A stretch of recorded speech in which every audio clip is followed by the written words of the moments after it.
and then I will go over them.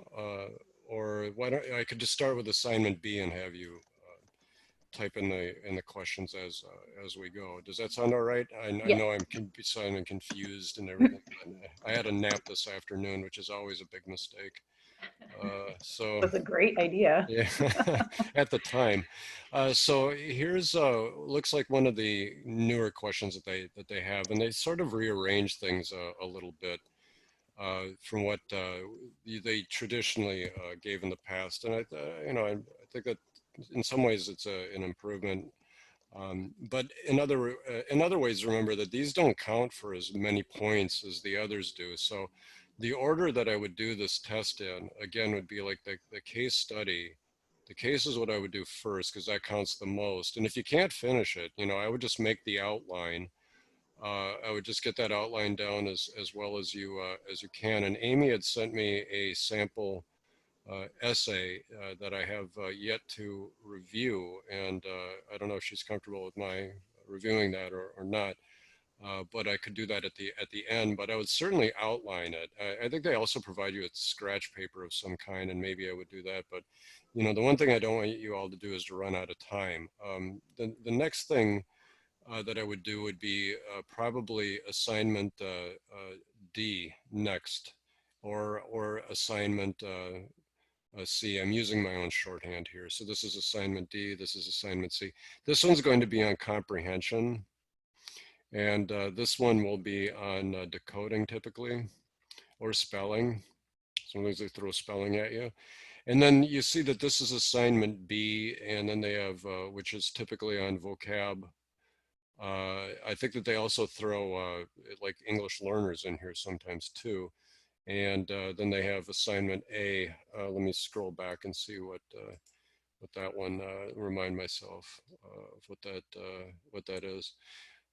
So yeah, I guess it's like fluency, prosody, things of that nature are in there. That used to be assessment, but it's no longer assessment. So here you'll be preparing for some kind of, I guess I'll just say some kind of instruction for fluency, because fluency is really the most important aspect of literacy development for them, and we'll talk about why. So uh, if you wouldn't mind, I'd really rather start then with assignment D and then come back to this one. And I don't know if that's an issue or anything else, but I think that would be most useful, because again, I would be doing the test this way from here to here. And another thing that people have done is this. It all depends on how well you can manage the test itself. Like, I don't want to give you a bunch of strategies that are going to turn out to be too complicated to execute. Like, maybe you just want to survey everything for the first pass and just make your outlines the first time and just get a sense of what they're asking, and then do the multiple choice and then go back and fill everything in, because sometimes the multiple choice are going to give you clues as far as what you want to fill into these areas. You might find a really great activity, like maybe one of the things I wish I would have asked you all to do now would have been to take the multiple choice test, and that way we could have talked about what was right and what was wrong. But I don't know if there's still time to do that. I understand the test is Wednesday, so it's probably out of the question at this point. But anyway, then taking the multiple choice items and then feathering the concepts back in. So it's up to you. The first, I want to comment on the multiple choice too, if I haven't done so. I would do the easy ones first and knock those out, and then you're going to run into ones that are by a process of elimination. They're going to take you a little bit more time, and so use your time judiciously so you don't run out of it. And then there are ones that are just simply impossible. They're ones that even if you added all the resources in the world, you can't answer, because I want you to remember that they're throwing out about 10 questions on this thing that they don't count. You do, I can't remember the precise number of questions. I think you see 70 multiple choice, not 76, but 70, and then 10 of them don't count. They're test questions, so only 60 count. And my feeling is that oftentimes the ones where you're say, I've heard students say this all the time, well, it looked like two of them were correct. And yeah, right. And those are probably the ones they're throwing out. I've never liked that. I've never thought it was fair. But look, if as my father tells me, who's 92, if you want fair, go to the county fair. They even have a Ferris wheel, he would say, right? Okay, it's terrible, but um, I would just kind of look at it this way. So some people just like to go and do the case study all the way back and just get it done in one shot. Other people don't mind doing these things. I need to leave it up to you. If you feel like you're nimble enough to be able to negotiate the test this way, then that's what I would do. I'm going to check the chat really quick to see if you had any questions about the structure of this thing, and I don't see any questions about how to do the test, but that's kind of how that's FYI. This is how I would recommend it. Okay, so we'll imagine that we did the case study because it was pretty easy to do, and now what we're going to do is jump over to this one for a student who at one time was named Amy, I believe. I don't know what they're calling her these days, but excuse me, I need to scratch my nose, and I certainly don't want to do that on camera. So just give me a moment to do that.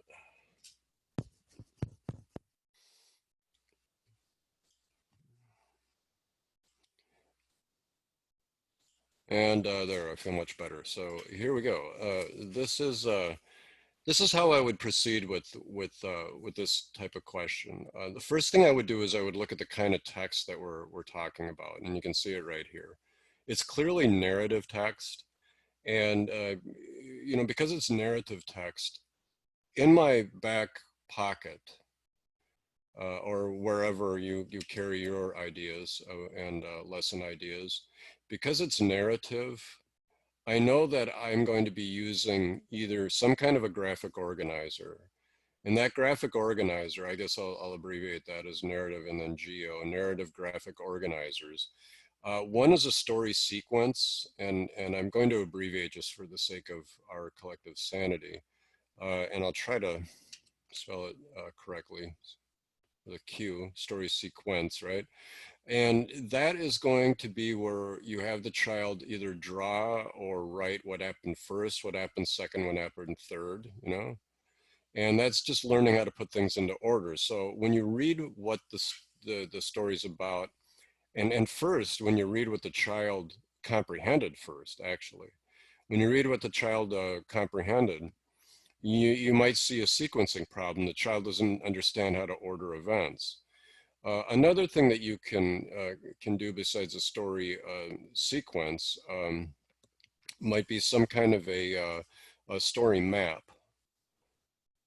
And so with a story map, what you're going to do is it's really the same thing as a sequence to a degree, but what you're really doing is showing the actions that occur in the story. So it's almost like a comic strip. It's not just first, second, and third, but you're really try to read this thing together and draw the actions that take place. So that the child has some idea or can get out of this what the actions are. So you map out the story. There are more of these things that you can Google, but I would just have like 3 of them at the ready because you're going to get something on expository text or narrative text. And I'll give you some suggestions for graphic outlines later. But another thing that you might want to do is think about what kind of pre-reading activities that would be useful for this student. And so some pre-reading activities might be, you'll see in this question that stories about games, for example, and games that students play, and this one is called red light, green light, and I mean for adults we pretty much can infer what that means if you didn't play red light, green light as a kid. And maybe this child knew it as a different name. So soliciting from the child games that she's familiar with finding the one that's really similar to red light, green light, and then drawing it out. Because you always want to have this aspect in there. They love graphic organizers. They want you to bring the story to life in some way. You could even, well, I would just stick to this. This is really what I would stick with, like pre-reading plus this. Very good idea. Expository text.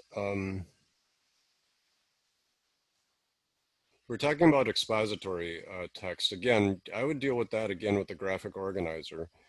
Um, and so with the expository text, you've got a traditional outline that can be done, one, and then A, B, and C, etc. And the student can just outline. Okay, I got a question, and the question, you can unmute Amy if you'd like and ask it. I do see it in the chat, but go ahead and ask.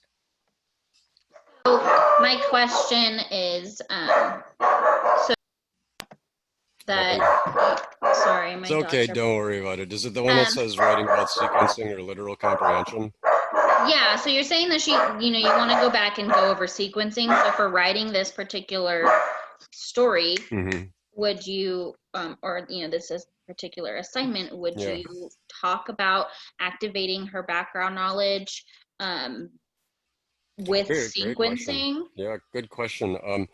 I think what I'd like to do is just kind of give you a background first, and then we'll take a look and see how I would actually do this. I haven't actually selected anything yet for this one, and what I'm recommending that you do is just for narrative text, make sure that you can just kind of write out a narrative.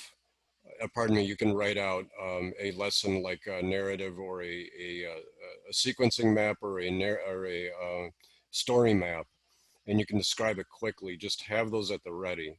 Also have any pre-reading strategies at the ready so that you can use them. And we'll decide which one's going to work best in this because there's a particular way that I would proceed through this. It's been a while since I've read it and so forth, but I know how I would approach it. So at this point, I just want to give you some background. I hope that that makes sense. At this point, what I'm giving you is the appetizer, I guess, and I'll give you the main course in a second. But thanks for asking, because I know sometimes I'm not completely clear and I got to work on clarity. But anyway, outlining is one option. There are other types of graphic organizers like a Venn diagram. This is for expository, and this is where you have the student, list, what a Venn diagram is. So it's just listing what's not similar and what is similar. I would also read up on something like KWL for expository. What does the student know? What do they want to know? And what did they learn after they read? And the reason that you do KWL is this, again, is for prior knowledge. You activate prior knowledge. With the W, what you have the student do is write down the questions that supposedly are important to them. So they're going to list out what they think they know, and then they list out what they want to know, and then they read. And what they do is they go back and they answer their questions. And they also might do something like change what they thought they knew for prior knowledge. So for some students, that might be the recommended thing. But really, what I would do when I come to this is this assignment D is look at it carefully. And as I'm looking at it, I can see that it's narrative. So I know that because it's narrative, it's going to require some kind of graphic organizer or a graphic outline of some kind, maybe related to more sequencing if the child can't put, oh, now my dog's going crazy. Hold on. Oh boy, it's crazy time for our dogs. Okie dokie, so back at it. So either it's going to be a sequencing or a map of some kind showing actions, maybe pre-reading. So I know it's the kind of information that I would try to gather when I come to this after doing the case study is this. I know it's a first grade student, and so I also know that the child is in fact reading fluently. These are all important pieces of information.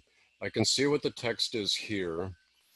And I can see that there's a teacher-student discussion that follows. Now, I would actually, before I read anything else, I would start with the teacher questions, like this one right here. Here we have a teacher question. After the student reads the story, the teacher asks him, tell me the story in your own words. So this is a story retelling. This is for literal comprehension. And I know it's for literal comprehension because what the teacher is asking the student to do is to recall facts. And so what you would like to do then is look at what the student response is and then make a decision about whether or not the child understands and can recite the facts. And if there's a breakdown for some reason in understanding the basic facts of the story, then you can expect that there's going to be a problem with making inferences. A quick way to remember the sequence in RICA land. Let me just go back up to the top here. It's going to be literal, inferential, or evaluative comprehension of either expository or narrative text. And so L is for literal, and I is for inferential, and E is for evaluative. I don't know if you need me to unpack these or not, but I'll just do so just in case. These are all the factual questions like who and what and what and where, for example. Anything that can be answered with a simple fact. I probably did this last time, but I'll just keep going. Inferential would be answering questions that require interpreting facts, like how did that happen, a sequence of events, and why did that happen, being able to assemble the facts into making a case, versus evaluation questions, which is where you're making a judgment or you're separating fact and opinion. If you remember back in school and in your days, I'm trying to remember back to the 1800s when I was a student, and they would ask me, well, if you were Billy, what would you do if you were in Billy's shoes? And then you'd have to say whether or not you would give the $1 million back or not, right? And that's sort of the idea there for evaluative comprehension. And you're making moral judgments and things like that. So just to get back to this, I just wanted you to see how I would proceed. First of all, what kind of text am I dealing with? And then where does the student fall on the literal, inferential, and evaluative continuum? Well, we'll see in a second. So this is a literal one. And then it says the teacher then asks a targeted question to try to prompt the student to elaborate on his response. Below is the student's response to the question, how do you know that Pam needs to learn about crossing the street? And so the teacher here is asking an inferential question, and then the student is going to respond right here with either correct or incorrect information. Something to keep in mind is that wherever the student has bottomed out is where the student is bottomed out. In other words, getting part of the literal questions correct is not good enough. They have to be correct. Getting part of the literal and part of the inferential comprehension questions correct, no. You just count them as wrong, and where are you starting? You're starting right here at literal comprehension.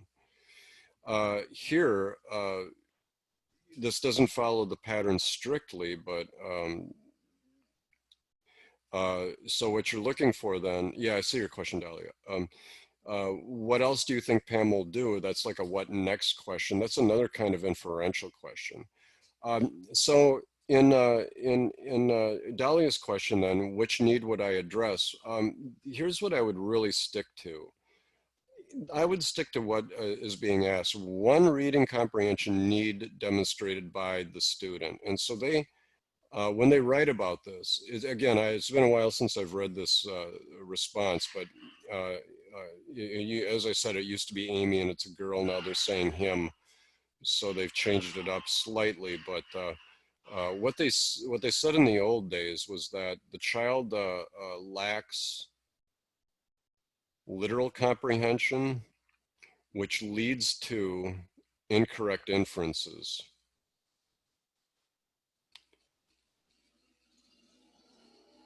So I guess the way that you can look at it is like this, that the whole issue or the whole need here is comprehension.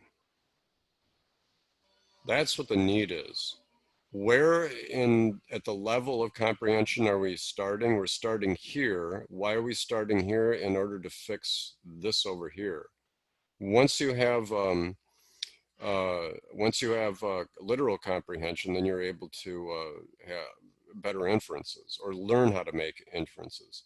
So in a way, yeah, you are addressing both needs, but make sure that you deal with the primary need. And what's the primary need? Literal comprehension. That is the primary need here. Because until the child has that down, there's no point in even looking at inferential comprehension. So we'll see if they stick to that in their answer, in their sample answer. I'm pretty sure that they do. So then we're going to look at an instructional strategy to handle this, and then we'll look at an explanation, a justification for why you're doing what it is that you do. I did want to mention something else so that I don't forget. When you're writing about the comprehension need that you find in here, and you're identifying literal comprehension as the place that you're starting, provide examples.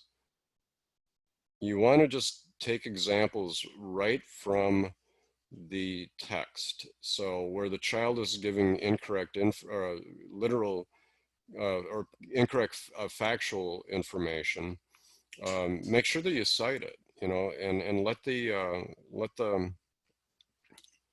let's see, how shall I put this? Let the short answer data help you write the case study. Let that really provide the information. So I got a question from Amy. So if this was a case study, would you start with literal and write about literal and inferential? Most likely, yeah. You'll see how they did that. They do try to get the child to begin to get their literal comprehension secure, and then they move forward. For a case study, I think what the question that Amy is asking is slightly different. If this were a case study, remember what I've advocated is a need, a major need, and I'll explain what that means in a second. And then you've got like lesson plan 1 and lesson plan 2. If this were the case study, certainly for one of them, one element of the case study, yeah, I would do like narrative text. Pardon me. Let me try that again. What I would do would be literal. I'd focus on literal comprehension, and literal comprehension of narrative. And I'd use some kind of a graphic organizer for that.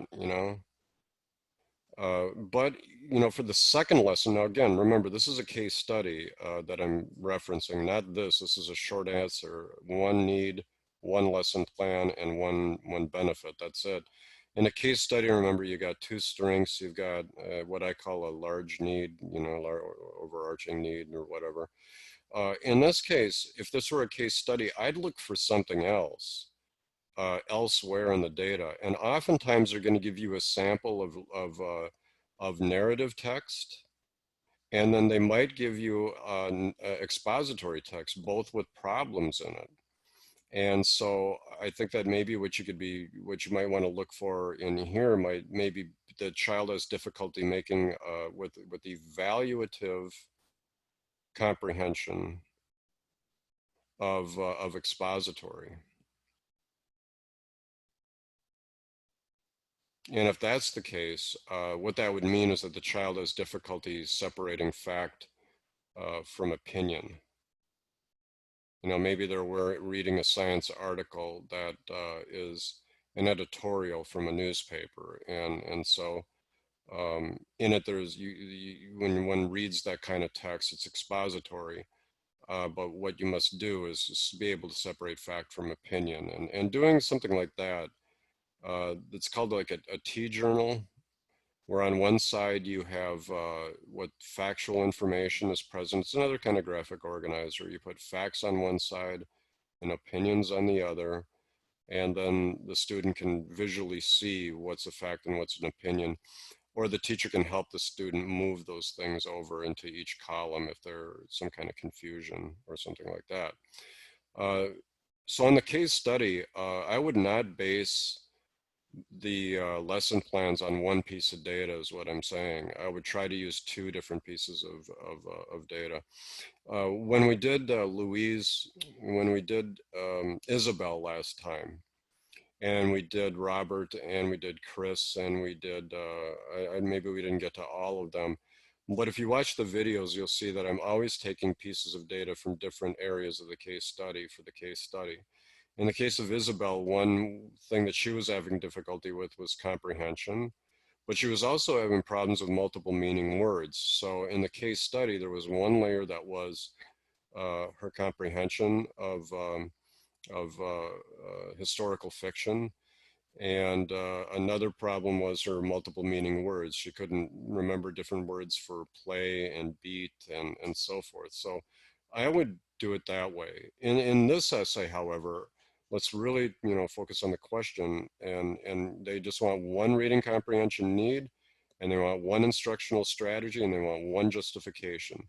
In the case study, however, they're going to want one need, one type of lesson plan, and then one justification or benefit. And when I say benefit, what I mean by benefit is that you're saying how this is going to help the student visually visually see the story's structure. It will help the student have a strategy to use in the future for understanding narrative text. And you'd say roughly the same thing of expository text using something like a T-chart or separating fact from opinion visually. So the more things you can describe about the senses that are involved in this, the better off you are. As for the need in here, I would just say that the student has needs in comprehension, comprehending. So there's your big need, comprehending both narrative and expository. And I would elaborate on that. So this is paragraph 3, by the way, if I didn't mention that. And this is paragraph number 4, paragraph number 5. So the need again is comprehension, but it's comprehension of narrative text, and I take care of that here, and comprehension of expository text, and I take care of that here. So I hope that that makes sense to you. And the last thing I want to do is confuse you. So let me come back to the case study one more time, so we can look at that, and let me refocus what we're doing, so that we're on the same page. So this is one of the short answers that's values more points than the others. One of the two lesson plan questions that values more than responses A and B. So that's why I'd be turning to this one or C next. And in here, what we're looking at is a reading comprehension need, an instructional strategy for the student, and then a benefit, an explanation. So I've described a little bit about how I would start with determining the kind of text that this is. I see it's narrative, so I'm already beginning to think about the kinds of lesson plans I'm likely going to do. And the next thing that I want to do is actually read this thing. And so, just getting accustomed to their language is often, part of the trick. But you can see in here that it says the following. I'll take it from the top. A first grade teacher is, let's see if I can use my little highlighter here. Well, maybe I don't need to. Just give me a moment. Sorry, everybody. I'm a little rusty at this, but let me try to get my pen to work. All right. I'm right here. A first grade teacher is assessing a student's reading comprehension of a story he reads fluently and accurately by having the student retell the story. The story is printed below. Okay, so here's the fascinating story that we're going to be discussing.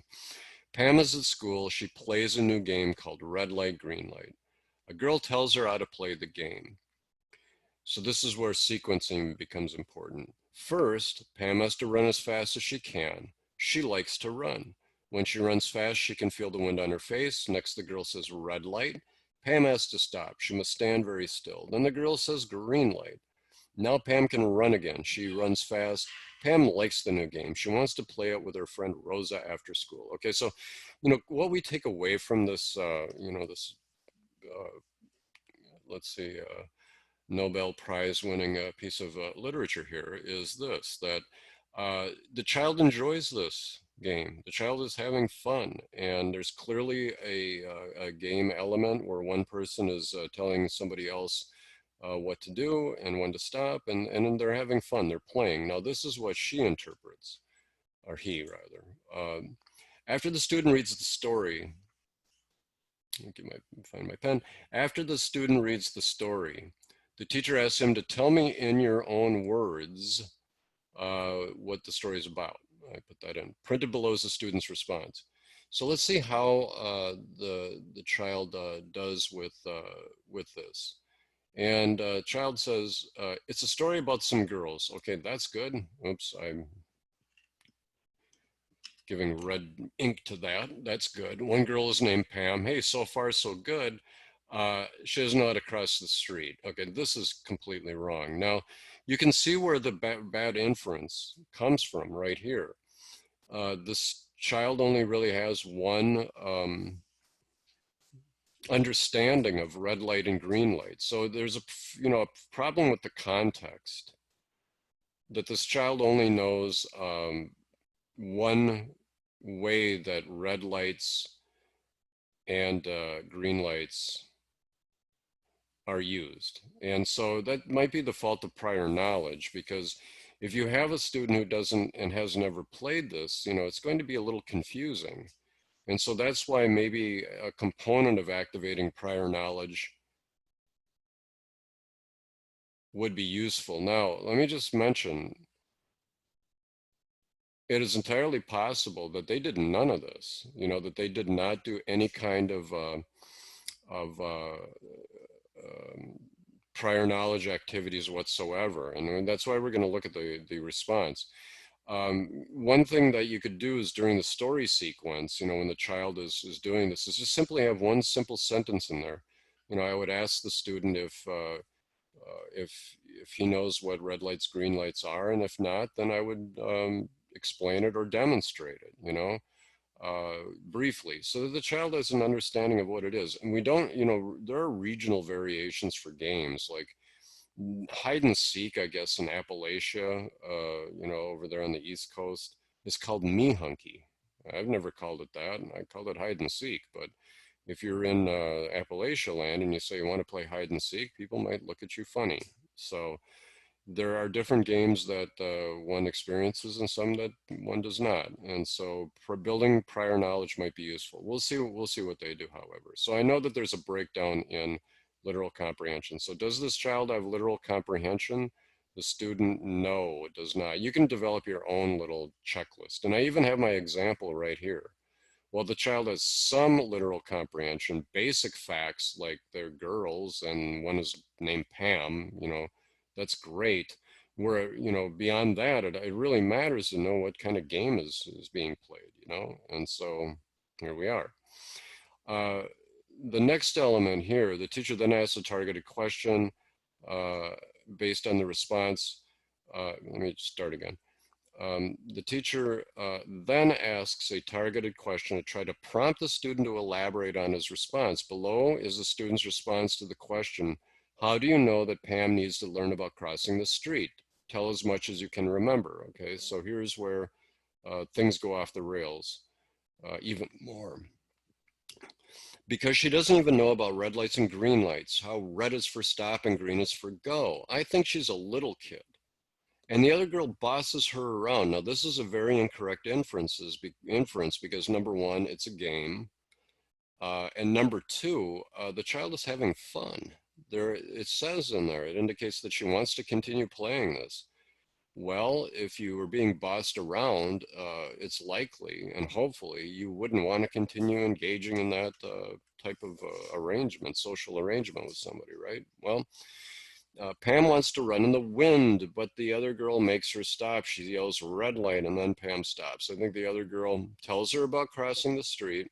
So this is making predictions, right? It's part of inferencing. What do you think will happen next is an inference.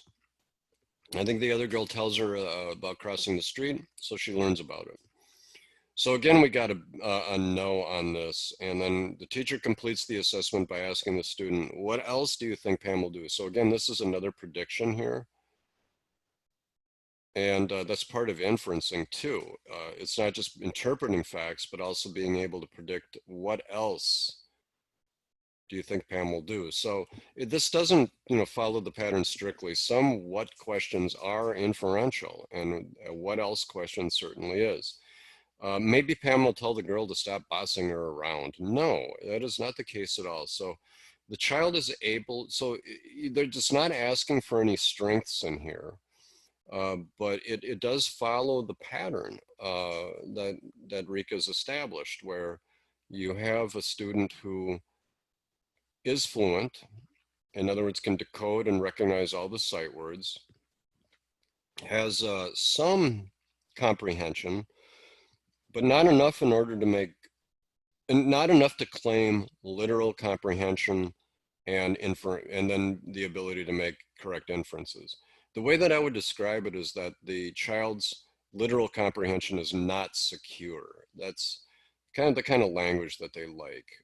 It either is secure or it's not secure, or it's, let me just write this down, secure, or it's, emerging,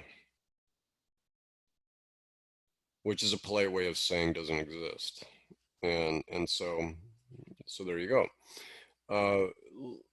If it's okay with you, I would like to go on and look at the answers. So I'm going to scroll to it, and I'll pause and just stare at the chat, or you can unmute if you got any questions before we go over the answer. Looks like everybody's ready for the answer. That's good. So let's see what we get out of this. Okay, the student demonstrated difficulty with literal comprehension, which led to his making incorrect inferences. So that's one need, and the one need right here is with literal comprehension. How would I fix this? I would say literal comprehension of narrative text. That's certainly what I would say, of narrative text, which led to making incorrect inferences. Now, there's nothing wrong with this. I mean, it's not two different needs. It's all one related thing. Literal comprehension problems lead to making incorrect inferences. So I know it's a little, it's certainly debatable, whether or not it's two. You just have to try to get your head around that as best you can. Just think of it this as one thing. If they gave you another piece of data that had vocabulary on it, and this were the essay question, sorry for yawning, and this were the essay question and not the case study, I would just use elements of the vocabulary to support this contention, but they're not going to give you two pieces of data, most likely. It'll all be what you just saw. So let's see what it says. Here comes the evidence. And okay, yeah, the best strategy for literal comprehension. So let's see what they do, and we'll go from there, because they use something slightly different, and it's fine. What they did, they didn't change this case study so much. So let me just try to get this pen to function if I can. It'll cooperate.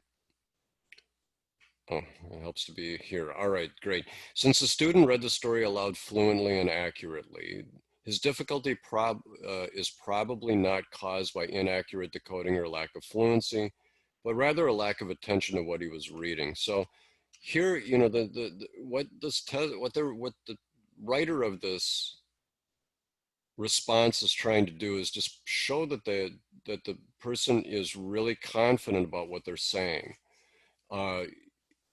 I would have spent more time personally on evidence from the text. Like, instead of, you know, saying all of the stuff that this person said about fluently and accurately and everything, I would have spent much more time here in this section on examples. And the reason for that is because examples, you know, from the text and from the answers are going to show that I know how to interpret the data. And number two, it's just easier. You know, it's easier just to cite things that are there. I wouldn't quote long passages, but I'd quote enough to show, like, just let me go back. I mean, I don't think it's too much to say that in response to the teacher's questions about a retelling, this child gave two correct answers about, e.g., girls and the name of the child, one of the characters, but does not give a correct literal or factual response to knowing that this is a game and not a situation, you know, not a situation where one child's being bullied or something like that. And so I would just pull things right out and let it write itself. It's just so much easier to do that. Let it do the working. Now, Amy's question that was posed on chat about, you know, needing, you know, finding the best instructional strategy for literal comprehension. This right here, a think aloud, is one that is perfectly acceptable. And so let me show you that right now. Here it says, therefore, the first thing I would do is have the student reread the story.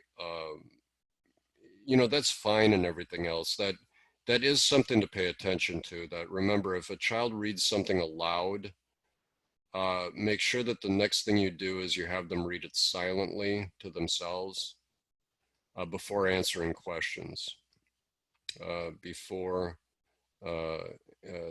asking literal, inferential, or evaluative questions, because reading aloud typically forces someone to focus on performance, and they're not paying attention to comprehension. So you want to gauge their decoding and sight word recognition by having them read aloud, but silently, in order for them to get the opportunity to interpret, in order to comprehend something literal and inferentially, literally and inferentially. Now, the reason, well, let me not bury us in minutia. Let me move on. Here is a fine lesson plan that you can do for any narrative text. This will work. It is called a think aloud. It's perfectly acceptable. So just watch how this is done. In fact, maybe this is one of the main ones you want to go into the test with for narrative text or even expository text. This is going to work. You can just add a graphic organizer to it, where let's just read it as is, and then we'll come back to it. So make sure that you have a think aloud in your back pocket. If after rereading the student still misses the main idea that the girls are playing a game, I would use a think aloud and model to teach self-questioning as a comprehension strategy. Now remember, they love teacher modeling. They love that. That's the structure that they want. This is the Madeline Hunter approach from you know, the turn of the century, last century. Teacher modeling, you'll see in here guided practice, and then finally you're going to see independent practice. And I know that this has been modified and everything else, but it's still the same pattern. So let me reread that from the beginning and show you the teacher modeling. Excuse me 1 second. Whoops. No, for crying out loud. There we go. All right. If after rereading the student still misses the main idea that the girls are playing a game, I would use think aloud and model to teach self-questioning as a comprehension strategy. That is not the best sentence I've ever seen in English, by the way, but this is their example, not mine. Now here's where you get, you know, how it's going to work. To begin, I'd read aloud the first couple of lines of the story, pausing periodically to ask a few questions, which I'd answer myself.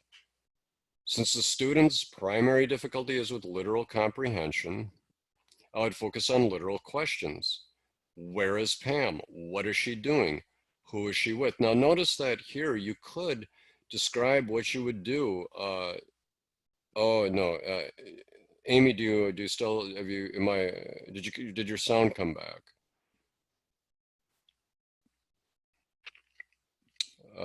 I hope so.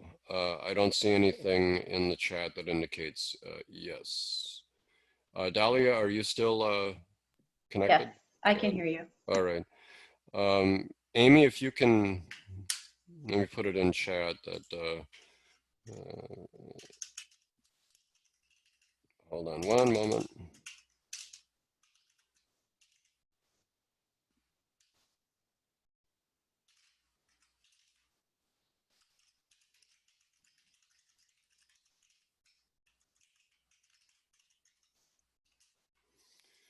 Okay, yeah, it looks like she's going to relog. So I'll continue and then I'll just redo. Okay, so here is where you could certainly just in one sentence describe a graphic organizer. You know, you'd have you'd include a graphic outline and you would just fill the thing in as you go. You would do the think aloud and then fill out the first part of the graphic organizer. Welcome back, Amy. I hope you can hear us now. Yes, I can. Wonderful. Okay, so let me back up to, I'm not sure where it cut out for you. So let me just start back at the top here. So what the teacher is going to do is a think aloud, model self-questioning, and here is where the teacher gives a lesson that somebody could do. To begin, I'd read aloud the first couple of lines of the story, pausing periodically to ask a few questions, which I'd answer myself. Since the student's primary difficulty is with literal comprehension, I would focus on literal questions. Where is Pam? What is she doing? Who is she with? Now, what I'm suggesting is this, that you could, you know, put in here, you describe the graphic outline. As maybe like right at this point, I would have the child list what happened first, what happened second, and what happened third, you know, because, and then make a prediction. Here's where the prediction goes. But you don't have to do that. You know, look, they didn't, and this is their example for score of 4 answers. So let me continue. Then as I continue reading and questioning, I'd have the student answer my question. So this is where we get the guided practice. First, we get the teacher modeling, then I do, we do, you do. Finally, I'd encourage him to continue reading while I help him ask and answer his own questions. I would be putting in an example here. I would put an example there and so forth. If you want to put a graphic organizer in, I think that is not bad because it will allow you to do something a little bit beyond what they put as an example, you know. You could also use the same pattern here for expository text. You can do a think aloud on expository text. You know, think aloud plus an outline, a traditional outline, or a think aloud plus a T-chart, you know, separating fact from opinion, a think aloud and a Venn diagram. Notice that they didn't do anything with prior knowledge in here. It doesn't even say how maybe it was in here. I would use a think aloud to model, to teach self-questioning as a comprehension strategy.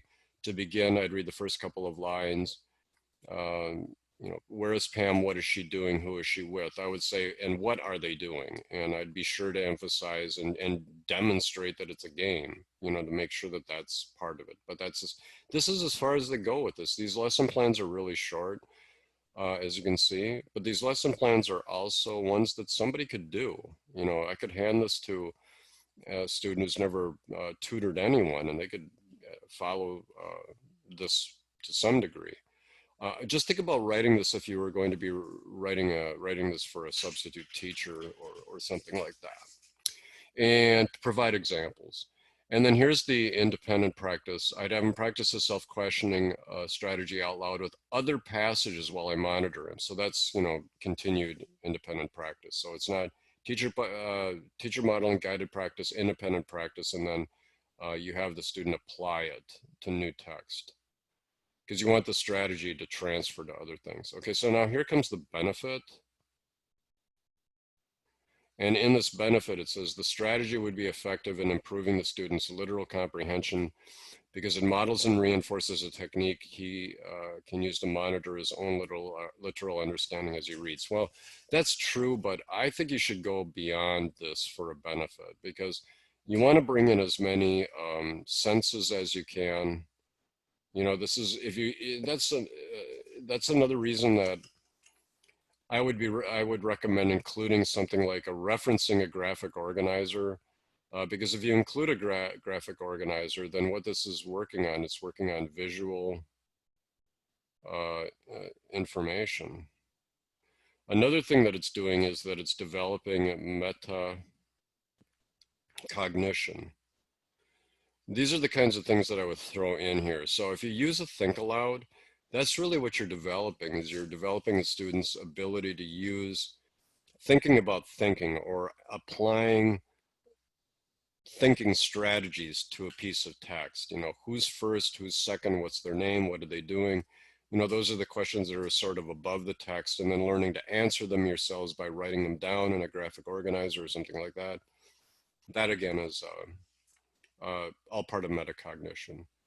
And it's also a, you know, a strategy that will transfer to other texts. So these are all the things that I would throw in here, because this is, to me, to my mind, that's not enough. And I think if you just left it at that, you'd wind up probably with a 3, but you want to get a 4 on this thing. You want to get as many little stars as you can. So let me go back up to the top and just remind and just say that I think that, you know, what you're going to do is, for a need, is you're going to find that it is going to be comprehension. It is entirely possible that you will find a student who has literal comprehension but no literal comprehension. So it could look something like this. One possibility is no literal comprehension and then forget the rest, right? You want to just try to do literal and then try to get the student to use factual information to make correct inferences. Or you have someone who has perfect comprehension, and then we can read the response here. I'll leave this up. You could have what I was just writing was, you might have a student who has literal comprehension but no inferential comprehension, and no evaluative comprehension. Well, focus on inferential comprehension and then try to get the student to be able to make judgments about it. And again, you might have somebody who has both literal and inferential comprehension, and then they don't give you anything else. And then you say, well, this child's perfect. Well, just do the next thing in line, which is going to be evaluative comprehension. And so that's how I would use this information to make my way through this this test. Are there any questions before I read their evaluation of the response? If so, type them in the chats. Okay. I don't know if you need me to read this, but I'm going to do so anyway, just in case something else jumps out, because you never know. Let me try to zoom in a little bit on that for us and move it over. Okay, it says, this assignment assesses one or more competencies in domain 5. The response fulfills the purpose of the assignment by discussing the student's reading need in literal comprehension, describing an effective strategy for the student's need by promoting his use of self-questioning during reading and writing, and explaining why this approach would enhance the student's comprehension.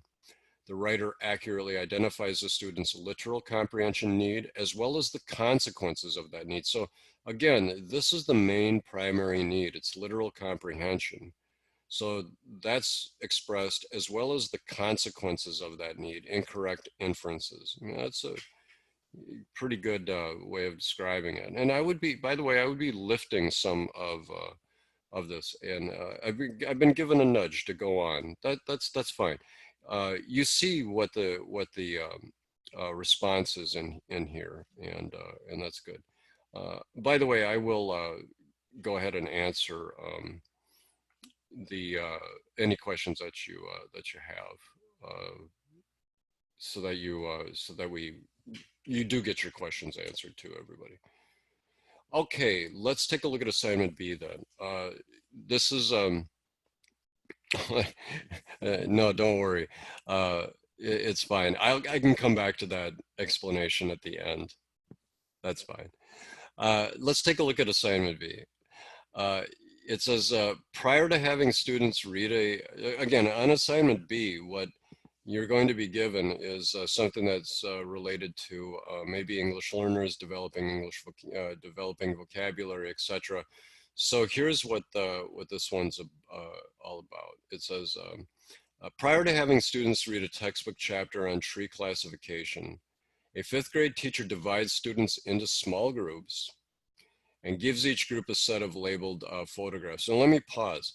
This is one thing I wouldn't do. I would not start reading here. That's not where I would begin. The place that I would begin is with the task, because otherwise you don't really know what you're reading for. And that's the same thing I would do on the last um, essay that we did, the last lesson plan, is after I identify what kind of text I'm dealing with just looking at it, I would read the question just so that I'm clear on what it is they're asking. So let's do that here. And again, remember, this thing's about, I think it's about 150 to 200 words.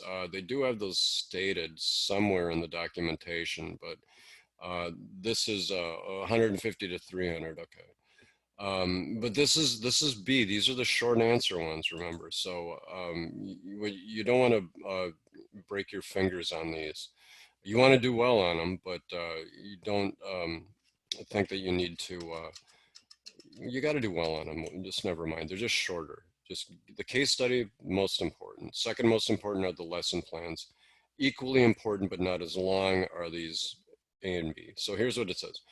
Using your knowledge of reading instruction, write a response in which you describe how the teacher can effectively differentiate instruction with respect to this activity in order to address the needs of the students in this class who are English learners. All right, so this is a vocabulary lesson focused on English learners. Explain why the instructional strategy you described would be effective in addressing the needs of these students and promoting their development of vocabulary, academic language, and or background knowledge. All right, so let's take a look at the scenario now and see what's going on in here. All right. So the first thing I want to do is describe how the teacher can effectively differentiate instruction with respect to this activity and English learners. All right, well, let's read for that first. Prior to having students read a textbook chapter on tree classification, a fifth grade teacher divides the students into a small group and gives each group a set of labeled photographs and diagrams of a particular type of tree. Okay, so just think about this for a moment and what's going on in here. And part of differentiating instruction, of course, is to break things down into smaller parts, have small manageable groups. Also, providing a lot of context. Instead of just using one method or one medium of communicating information, which would be lecturing, what you're trying to do is to use multiple senses, visual, tactile, and a variety of strategies, labeling items, for example, drawing items, and then labeling them. All of these types of activities that involve as many opportunities to experience and understand the vocabulary to develop the students' background knowledge prior to reading something that they might not be at all familiar with. So that's what's happening here with the photographs and everything else, right? Well, right, because this is what they said. With each group focusing on a different type of tree. Okay, so it sounds like one group gets gets pines. One group gets maples. And another one gets birches.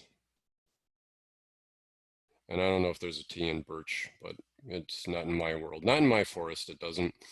These students examine their photographs and diagrams, write down as many characteristics as they can about their assigned tree, and then present their findings to the whole class.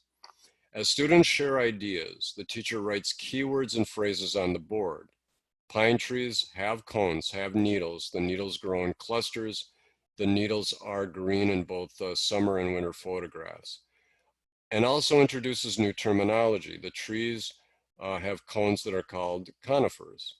The teacher then conducts a guided whole class discussion during which the students identify the characteristics they shared by more than one type of tree. Okay, so we have, well, they went beyond mine, like having cones or not having cones, sort the trees by characteristics, conifers with like pines, ferns, hemlock, spruces, etc.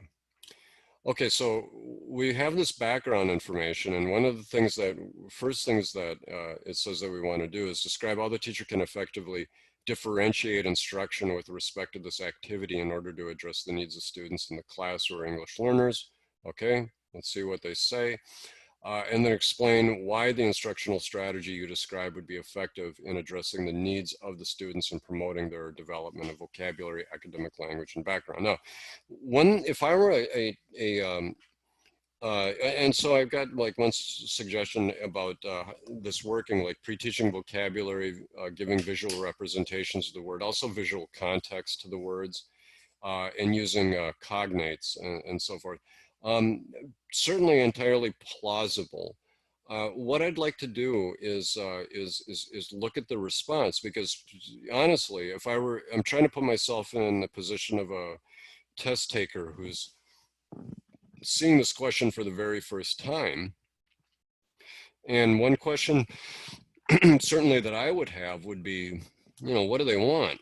Am I supposed to describe this lesson plan and how it's effective for English learners and why it's effective? Or am I supposed to come up with my own thing based on this information?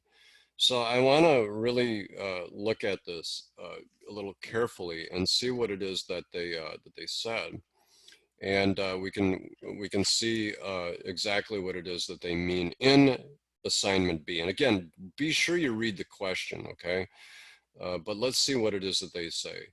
It says, since the activity and textbook chapter require knowledge of vocabulary that's not often used in everyday speech, it's academic language, for example, cones, needles, and clustered, and will be likely unfamiliar to English learners, the teacher should lead a discussion with them beforehand in which the teacher uses the visuals, photographs and diagrams, to identify and activate their related background knowledge and explicitly teach the more basic but essential academic vocabulary they'll need to complete the activity and comprehend the textbook chapter successfully. Okay, so that's one approach.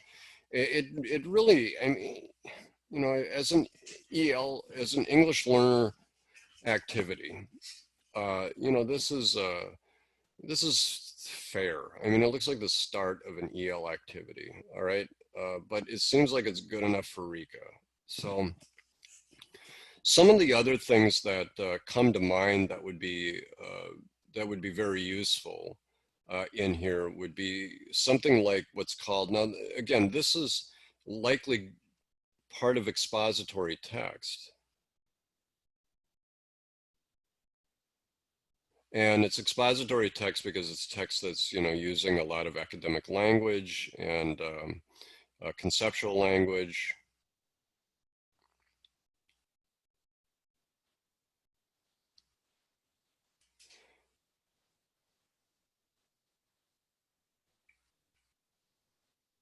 And what I would, this says language, by the way, language.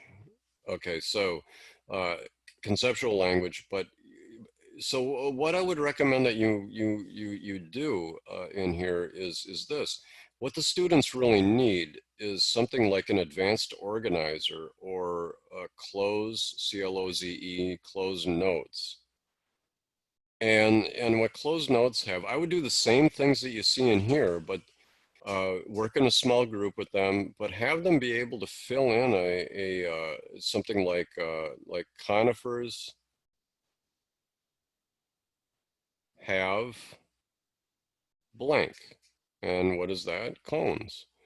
And I would have them, help them to read and understand, or pardon me, help them develop the background knowledge with all of the things that you see in here. But look, simply leading a discussion and simply showing visuals, I don't think is enough. I think that leading a discussion using visuals and having them complete something like a close activity like this is what is really going to help an English learner in reality. Or even, having them, having the English learners being able to uh,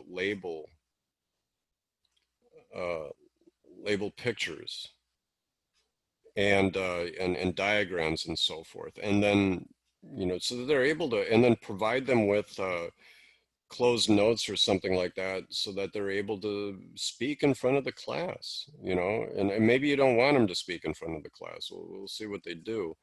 But that's something that I would make sure that I do. I would just use something like closed notes, or an advanced organizer that they fill in, or a graphic that they label, because if you go back to the question, where they're doing something like dividing, different types of trees into conifers and, I guess, non-conifers, or pine trees versus, I can't really think of anything off the top of my head, right? Unfortunately, but, something that's going to help them, yeah, a graphic organizer, using a graphic organizer for sure. And I don't know if you all remember, like in biology, I don't know if they gave you something like this, like, they gave you a diagram of the cell, right? And here's was a membrane, and then you had, the little mitochondria, and you had a nucleus, and blah blah blah blah blah. Yeah, each part of it, and you labeled the thing.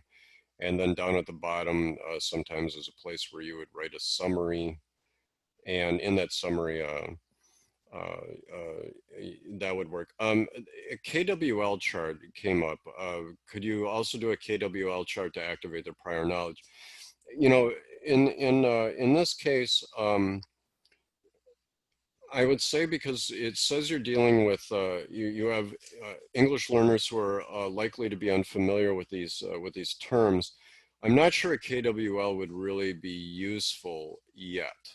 I think the first thing that you're trying to do is to provide the students with concepts and vocabulary, so that they can navigate what it is that they're reading. Might not be able, they might not be able to identify what it is they even want to know at this point. That is certainly something that you could do after, once you have the closed notes, and that you're using with the visuals to fill in. Once you're labeling pics, then certainly maybe you can do a KWL. But I think this is too much for this answer that doesn't require that much. That does not require that much text. And so you can see that this is short beyond belief. But it's got to be short, but very targeted. Let's see what they say in the balance of this essay. The teacher should reinforce new vocabulary by having English learners enter their words in science notebook, along with notes and drawings about the word's meaning. Well, and here again, this is where I would be saying that you want to be. I would be much more descriptive. I would be saying that you want to use, closed notes, and you want to be using. You have them label diagrams and so forth. And then here's the benefit. They always want a benefit. So the last thing that you ought to wind up with is a benefit. This strategy would be effective in addressing the needs of English learners because it uses visual support to their understanding. Okay, give me one moment. Understanding and activate their background knowledge, explicitly teaches essential vocabulary to support their learning and reading, and reinforces new vocabulary through discussion and writing. One thing that they don't say in here, and something that I would do in reality is, you know, if I had a small group of English learners who had a common language, I would let them use their first language to generate ideas. You know, that's definitely something I would do. And I say a question about for advanced learners in this case. Um, that's something that I certainly would do is use the first language and then have them engage the activity. Would you be penalized for doing something like that in this case? I don't see how they could, but anything's possible. But I just wanted to interject that I would definitely use the first language for sure. Because why not? It's their strongest language, and maybe they know more about trees than any. You might have an expert sitting there. You never know. So what do you do with you know, if this is an advanced group? Well, something that I would turn to is this writing. I think that you can't go wrong by including writing. So if you, let's say that they were asking you for an advanced activity here, the next thing that I would do would begin to learn how to do writing and how to write using like the writing process. And if you're not familiar with the writing process, I'll just do it quickly. You would have the students brainstorm as a group. I call that BSing, right? Brainstorming ideas about what to write about. After that, they're going to draft their topic, and that's where they're coming up with maybe an outline. So you teach them outlining skills here. Brainstorming, maybe you're going to just have them free write or quick write. After you have them draft something, then you have them edit their writing. This is where they will expand, that's expand, contract ideas. And then here is the next step is to revise. And revision means grammar and spelling.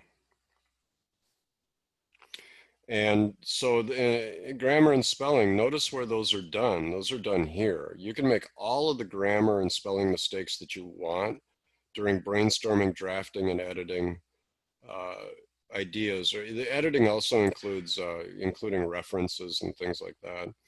Revising would be grammar, spelling, and maybe working on your MLA or your APA style. And then the last thing that you do is you publish. You make sure that your work is error-free. It's the best you can do. And you show it off. You put it on a web page. I don't know, but that's what I would do with for advanced learners. I would just find a way to work in writing in the writing process. You can Google this and look. And another thing that came up just now was, could you have them compare and contrast the trees using a Venn diagram and then having them write a short paragraph? Yeah, absolutely. So you could do our friend the Venn, you know, that's this little fella here, and then move on to writing paragraphs about it, a paragraph summary about similarities and diffs. Yeah, good. You're getting the hang of this. That's exactly what you want to do. The most important thing I think about when I think about RICA is that you just want to be confident in what you're writing and clear and exampled. If you don't include it, they're going to assume you don't know it. You can't like imply that you know something, you know, like the student clearly has decoding issues, as you can see in his oral language inventory. No, it's not enough. You got to say, this student clearly has decoding problems as seen in confusing cat for can, bat for whatever you would be confused with bat, you know, and then that's what you need to do is just provide examples. I don't know if you wanted me to do another one, you can let me know, or if you have just simple questions. Maybe you want to unmute and you can let me know if you got questions, and I'll be happy to try to answer them. Dahlia, did you want to start us off? Did you have any questions that you wanted Sure. to Thank ask? you for clarifying for the advanced learners. That was really helpful. No, thanks, Amy. Thank Amy for asking. Yeah. I think one of the questions I think I was having was about, and you might have already answered it, was about like expository text and you know, just kind of attacking words that would be like in tier 3. I think you kind of already explained it, but I think with older students, like maybe like middle schoolers, would you take on the same approach? I would. In fact, what they oftentimes, like I said, they give you clues about what to do in the in their questions. Like, I think this is a fine activity right here with the with the inclusion of other things that I had mentioned. Close activities, advanced organizers. There's also something that's called you can look this up, and I'll probably spell it wrong. Cornell Notes. And that's where you have this would be for more advanced students. Like you have like either pre-populated text on this side, an outline, and then the students either put it into their own words or elaborate what's going on. So that's another way to do this. But I like this, what they have described in here, the beginning of it. I think that this has the beginnings of a good EL lesson, but I would definitely, for English learners, you got to do more of this. Maybe for, advanced learners, the next possible step would be to you wouldn't do this with advanced learners necessarily, but yeah, compare and contrast similarities and differences, and then show them how to write a paragraph, exactly, a compare and contrast paragraph. That would be sufficient. So yeah, I would do the same thing roughly. Anything else? Amy? I'm trying to think of something. What's really helping me is going through like this, like not necessarily all of the case or all of the actual prompt, but to see like what they wrote and what else we can include. That's really helping me. Okay. So, do you want to look at another one, and I'll be short on the question and longer on the analysis of their answer? Do you want to take a look at A? We certainly could. What's A? A is this gem right here. Frequently uses struggling readers. Uses the following strategy. The teacher selects a variety of supplementary texts that uses controlled vocabulary. Nearly all are high frequency sight words. The teacher then has the students read the text aloud quietly to themselves over the period of days. This is repeated reading. Yeah, I feel, I don't know, Dahlia, do you want him to go over that? Not necessarily. Okay. I feel pretty confident in that one. Sure. Good. I'm more struggling with comprehension and vocabulary. Well, I think just with comprehension, the thing that I would recommend you do is just try to remember that it's going to be literal, inferential, and evaluative, and it's always literal and inferential and evaluative comprehension of something. And that something is either going to be expository or narrative, one of the two. And you can always, for either of these things, you can always do a think aloud. Either, think aloud is an old standby. I would just really get to know it, use elements from the text for examples of the questions you would ask. But I would also, include so that when you write your benefit, you can say something like visual and metacognition and transferable transferable strategy. You know, that you're going to include maybe a graphic outline, or you're going to include a story sequence or a story map, and you know, an outline or closed notes maybe. We were discussing yesterday the difference between, I'm trying to blow up your screen again. Oh. There we go. The difference between like an outline versus, what was it? A story map. A story Yeah, map. Story map, because we were reading the Zerillo book, and Yeah. it was kind of saying that like for an outline it was more advanced. So we were like, well, would you do a story map or would you do an outline? Because we were talking about how you would teach plot if they were struggling, if they were able to identify the main idea but were struggling with plot. If you would do an outline instead of a story map, because they kind of already understand how to find the characters. And the outline would break it down further as far as like event 1, event 2, event 3.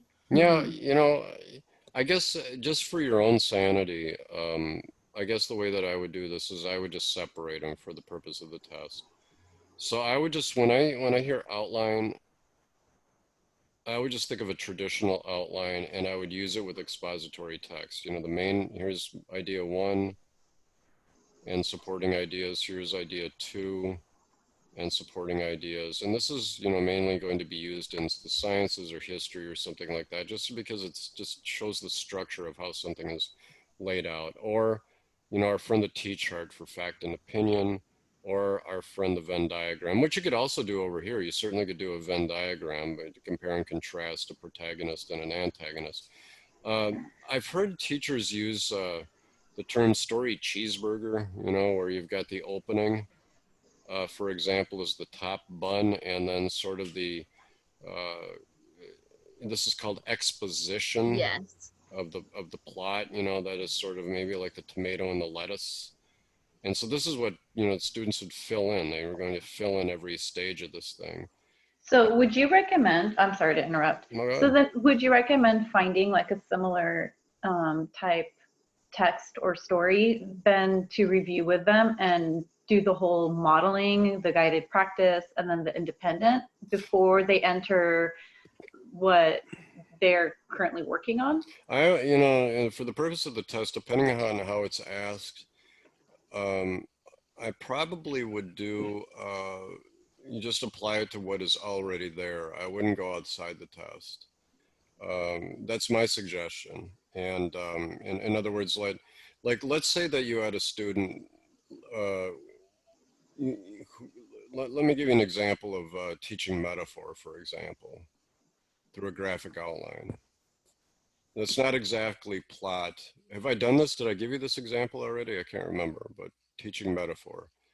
The text is the old man in the sea, and you know, let me give you the quick version. There's this old man who goes out in the ocean, and he's old, so this is probably one of his last trips. He catches a huge fish, and trying to bring the fish back to land. These sharks come and attack his fish.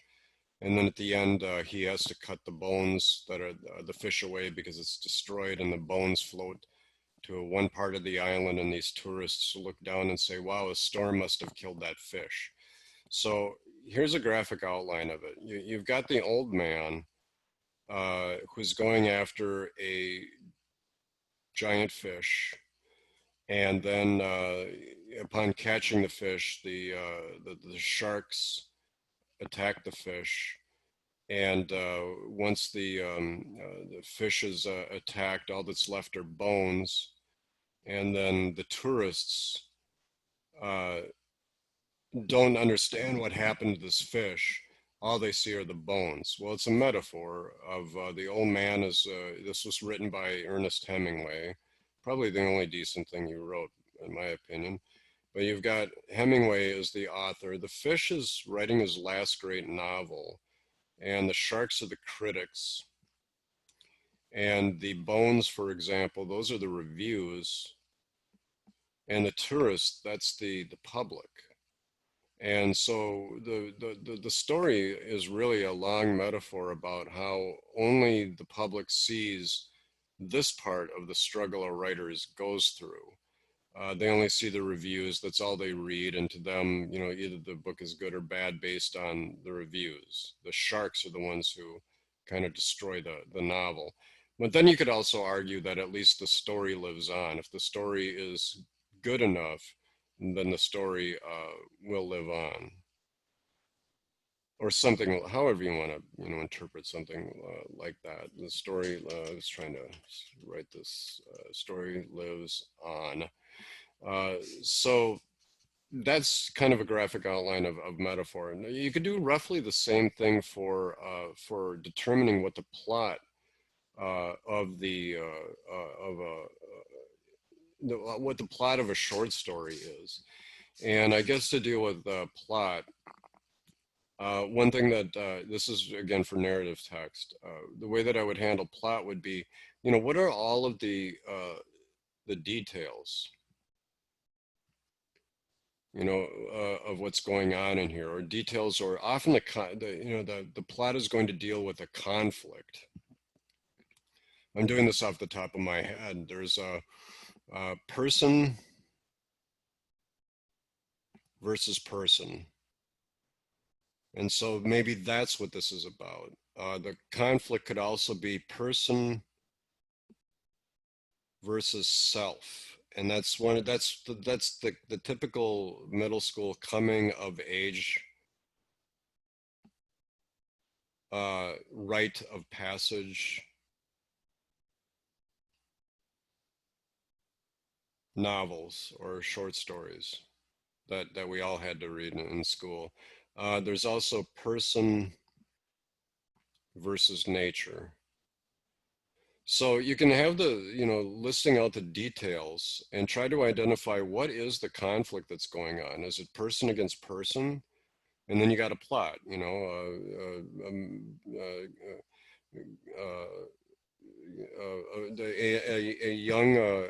a young adult female struggles against family expectations in order to live out her lifelong dream or something like that. Person against self.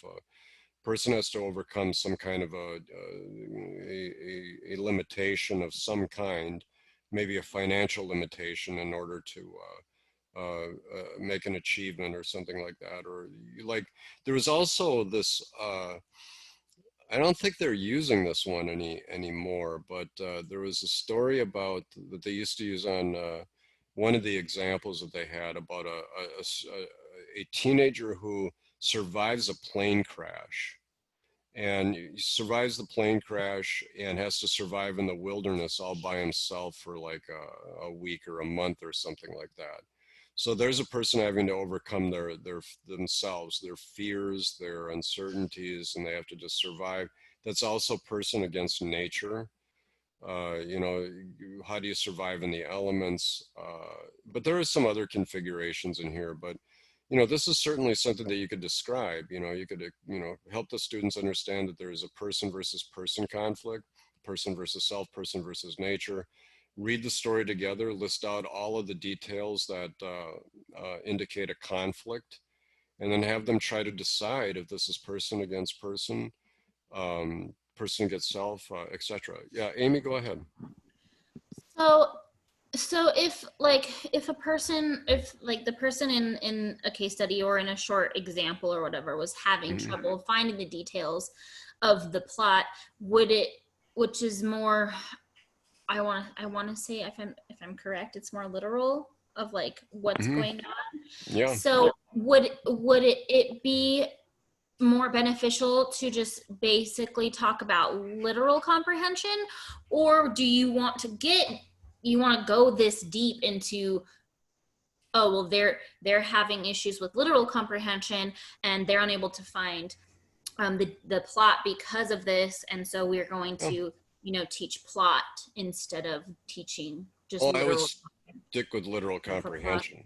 I would get literal comprehension secure first, in order to begin to make inferences about the conflict in the story, or the plot of the story, or the type of conflict um, that is the plot of the story. It's almost the same as that first grade one that we did. This one here, it's really not much different from that. So even with older learners, you know, poor literal comprehension and grasp of facts leads to making poor inferences. A poor grasp of facts in middle school is going to prevent one from doing higher level kinds of inferential thinking, which is to think about plot and understand the nature of a conflict. It's really all the same thing. It all boils down to what they said right here. The student demonstrated difficulty with literal comprehension, which led to his making incorrect inferences. In the example of plot, you know, the student demonstrated difficulty with literal comprehension of the elements of the story, the facts of a story, which prevents the student from understanding the nature of, of the conflict in the plot of the story. That's not the best sentence I've ever said, but I think you get the idea. I feel like that's what, like, you know, it's literal comprehension, but because like they don't know how to make literal, you know, they don't know how to make sense of the literal comprehension aspect of it. Like, would we talk about, okay, this is what we're going to do for literal comprehension, and this is how we're going to teach inferences? Like, I feel like I want to dive in too deep. Well, I would just follow the pattern here. You know, for what I would describe in here is simply this. You know, keep it simple. Please don't overburden yourself. You know, I don't want you to write yourselves into a corner. Just look at this. The answer that I kind of tore apart a little bit. I would be using a think aloud, you know, to uncover elements of the facts related to the plot. And I would just have them list out the conflicts as we go along. Like I would maybe do the first thing, the first part of the think aloud, thinking, okay, what kind of conflicts are happening in the story?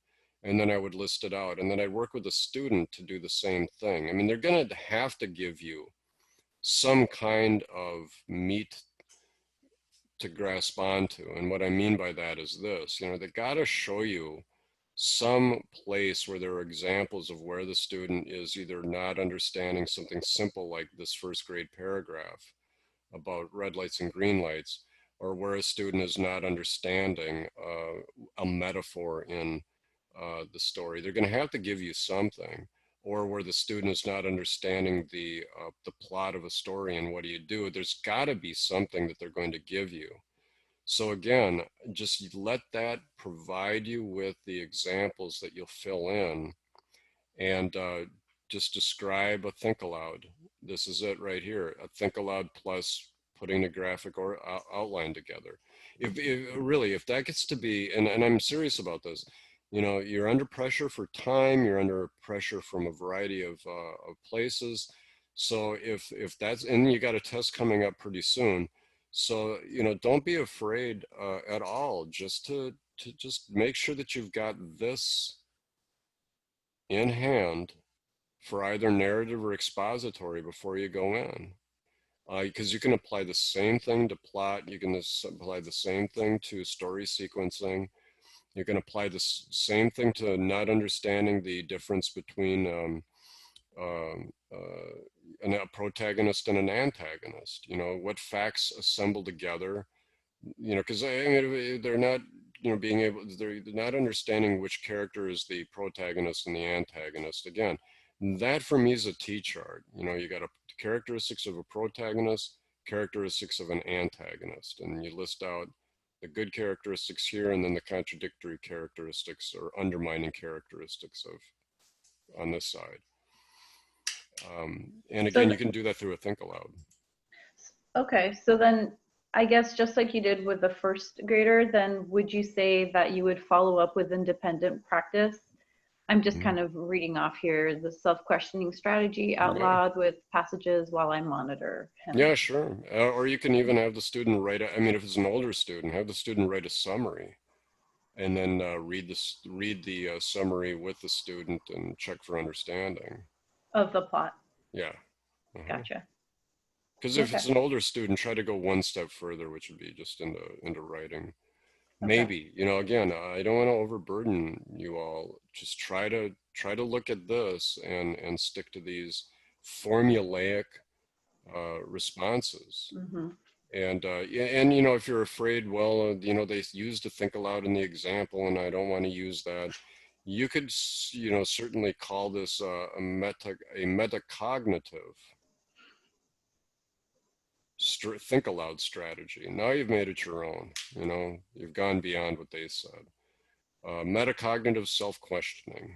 But I wouldn't be afraid. I wouldn't be afraid of you know, following this to some degree. You know, clearly you don't want to plagiarize the thing, so don't memorize it. But just make sure that you've got a think aloud that follows these steps.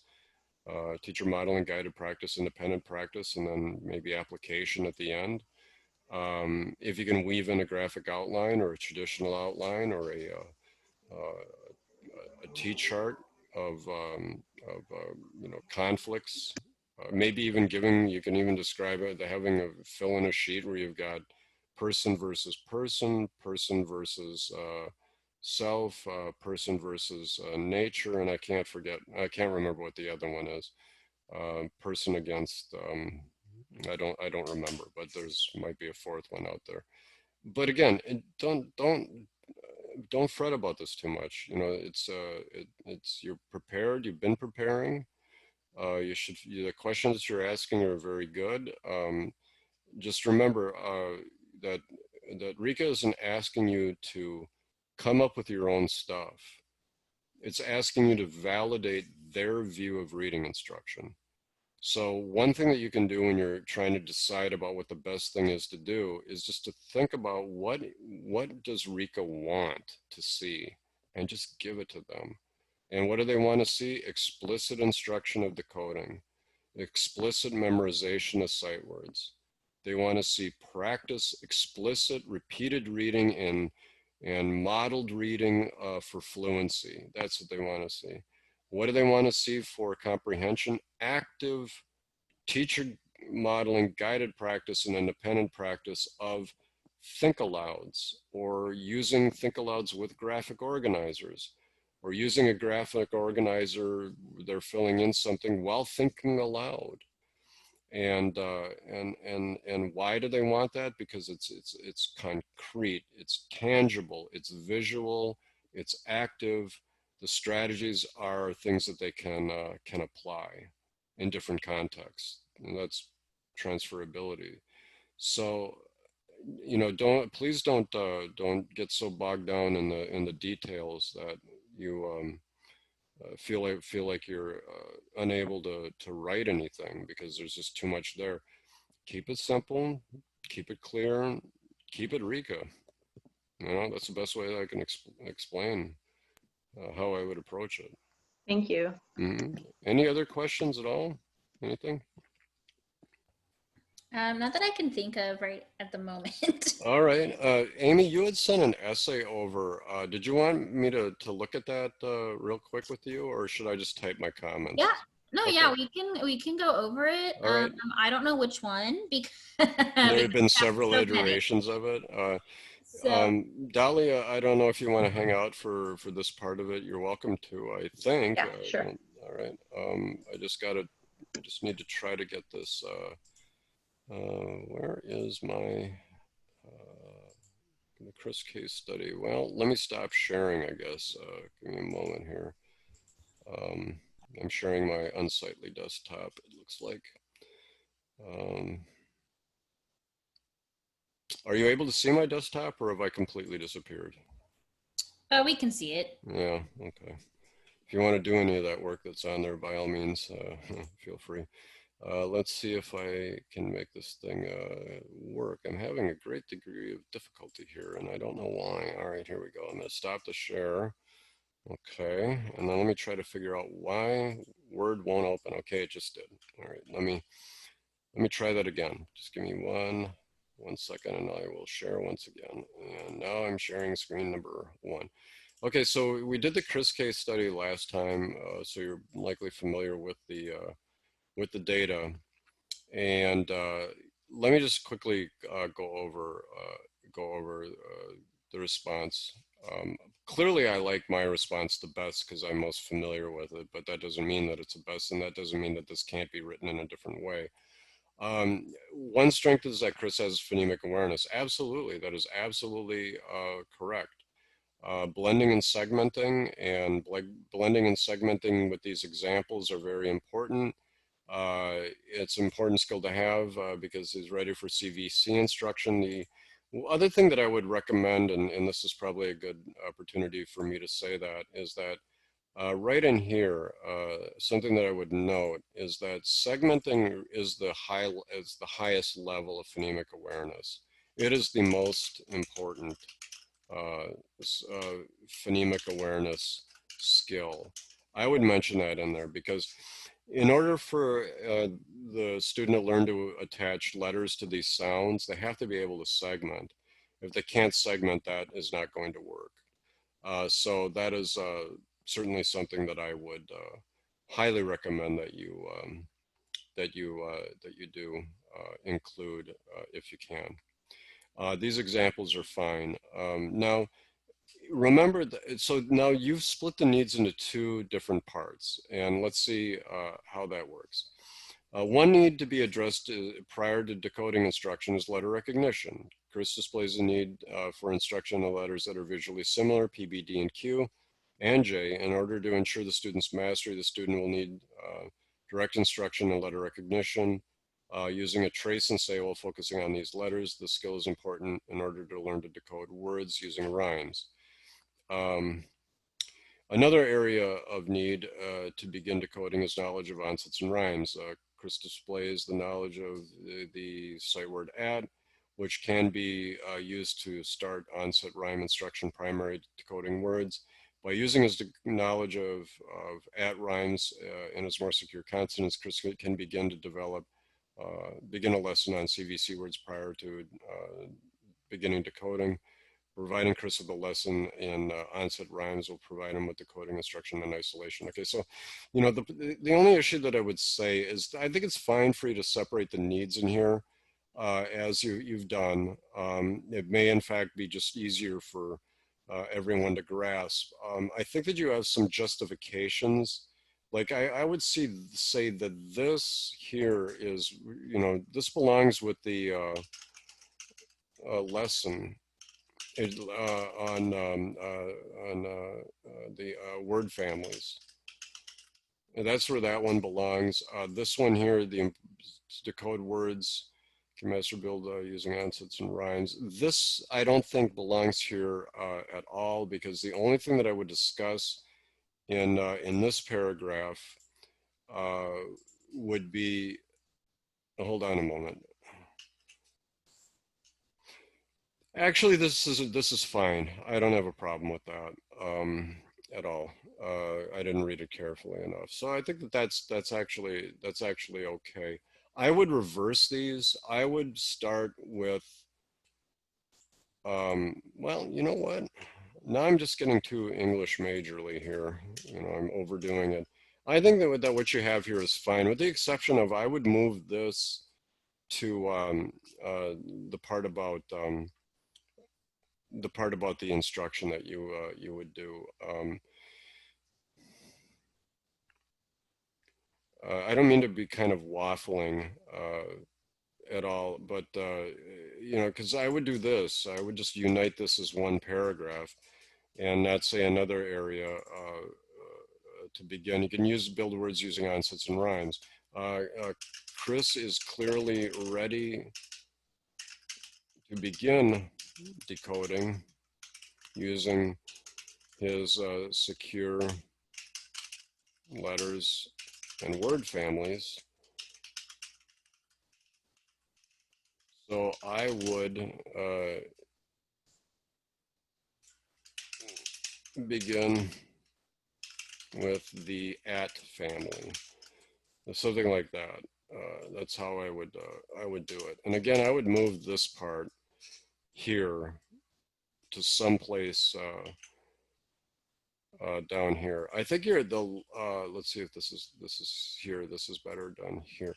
Now, the order in which you have written this out is like this.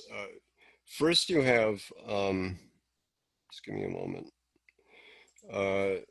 First, you have letter recognition first as an area need, followed by the CVC, followed by beginning to teach word families. Here you have the trace and say method, and here you have the word family method. I, again, would just try to follow your, wait a minute, I think you've done this fine. You started with this, then you have this, and then that. It's great. You know, just with the exception of just some of the nitpicky things that I just said, I think it'll work this way. Let me pause and ask you, Amy, does that make sense so far? Yeah, okay, so, well, give me 1 second.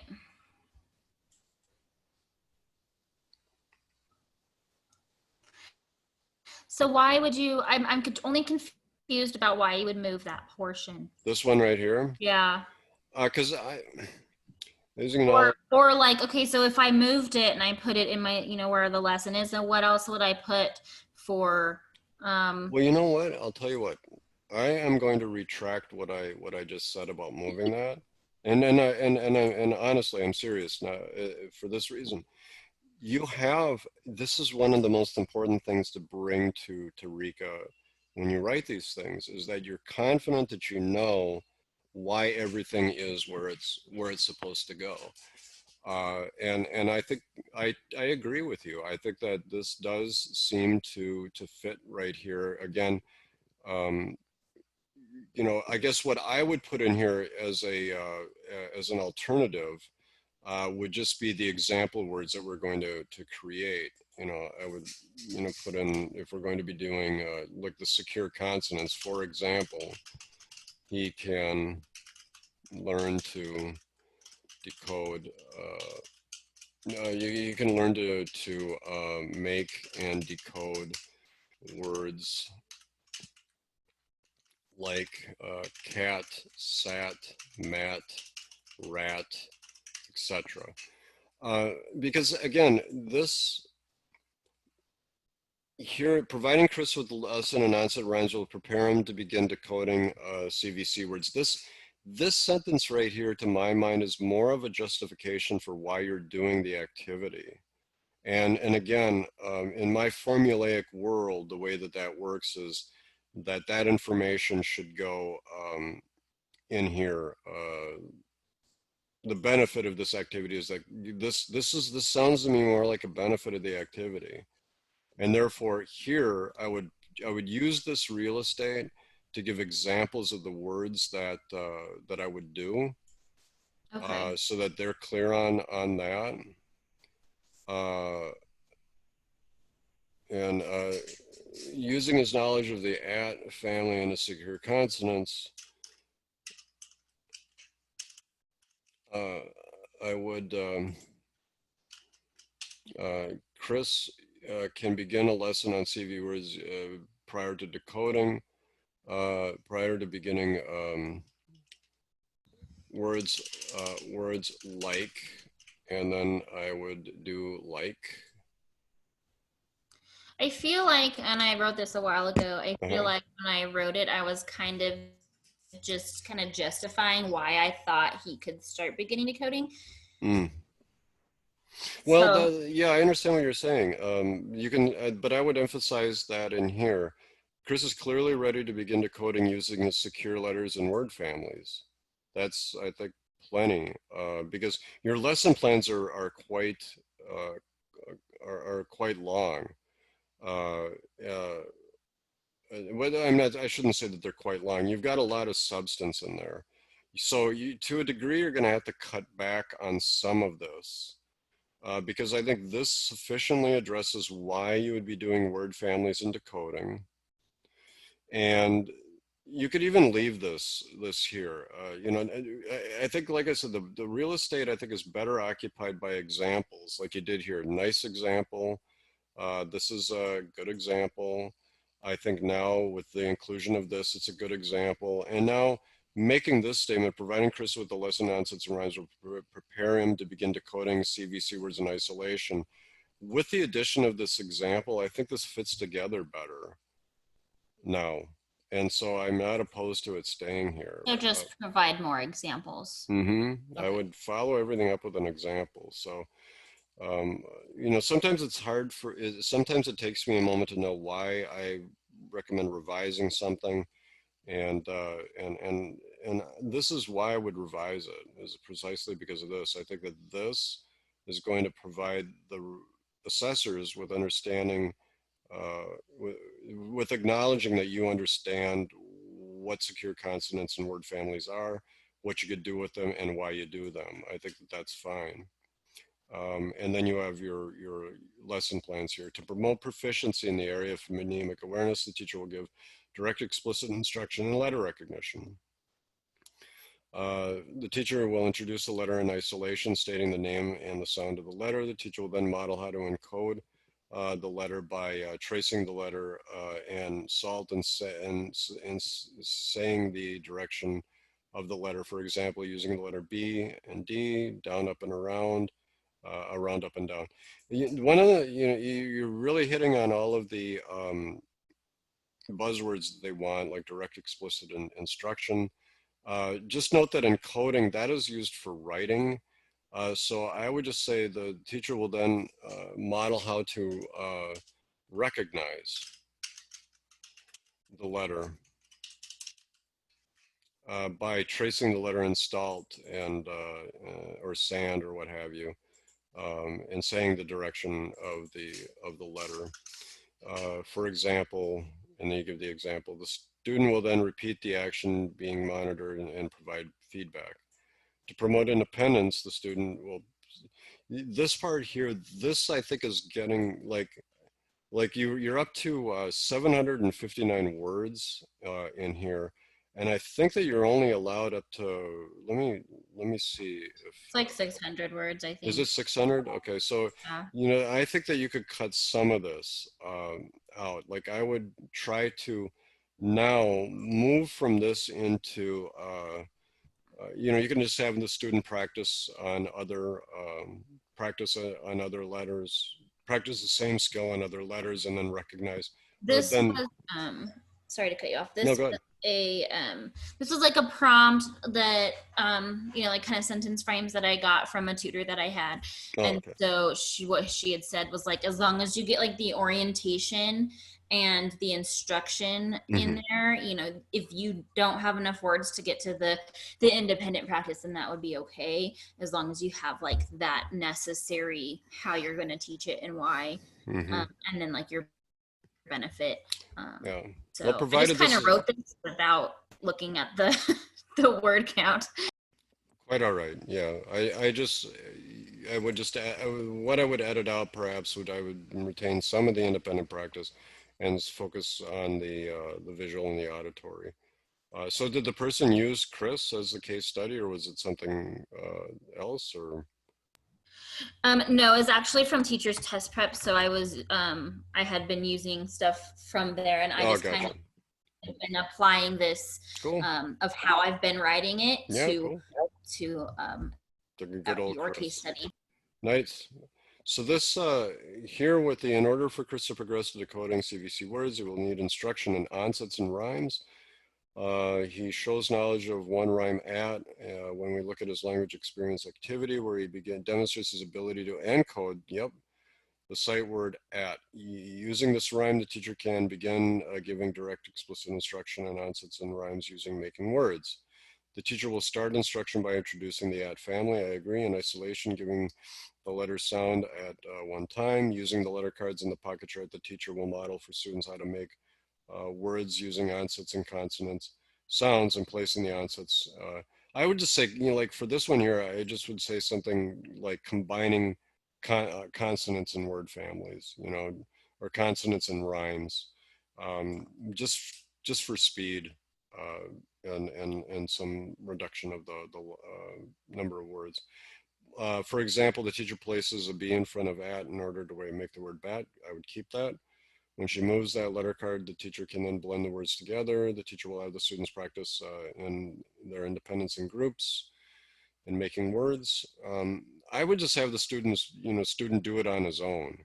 And I think that will get, have you come in under the word count or at the word count. The teacher will monitor and provide scaffolding as needed. The teacher will then give students multiple opportunities to practice onset rhymes using letter cards to make words. Sure. I think that you've done more than you need to do as far as describing this. This is your benefit. The strategies are multisensory, and that it gives the students the opportunity to use visual, tactile, and auditory senses to practice the skill, and then you go on with the rest. So I think that's fine. And again, my only criticism then is to just make sure that you have, you're consistent with your examples like you were here and here. Make sure you do it there. How does that sound? Sounds good. Anything else, my friends, before we wrap up? No, thank you. Oh, my pleasure. Thank you so much. Yeah, thank you so much. Yeah, I hope this works out, and let me know how things go. I really want to know, and I think that both of you should be very confident in your skills going into this. Hopefully.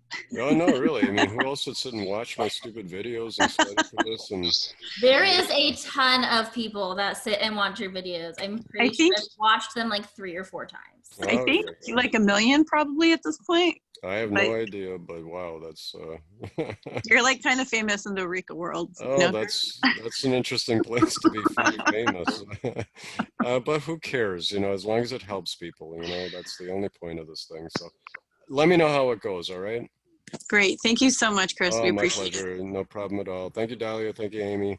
Best Thank of you. luck. Let me know how it goes. Thank you. Yep, bye.